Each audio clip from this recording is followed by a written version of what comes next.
CBSE +2 மேத்ஸில் உள்ள exercise number 7.2ஓட ஃபர்ஸ்ட் ப்ராப்ளம் இன்டகிரேஷன் பார்க்க போகிறோம். Integrate the function 2x/1 + x².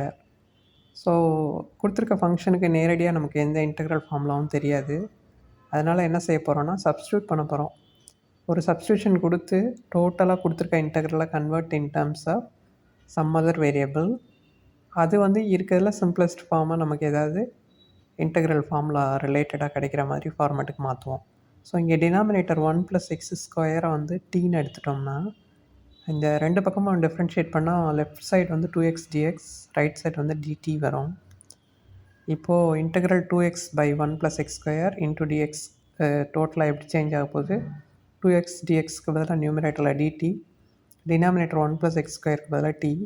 So ஃபைனலாக நம்ம கையில் என்ன இருக்குது? Integral 1/t dt. இதுக்கு ரிலவெண்ட் ஃபார்முலா நமக்கு தெரியும். log mod t plus constant of integration. இந்த log mod t போட்டிருக்கோம் இல்லையா, இது ஆன்சர் கிடையாது.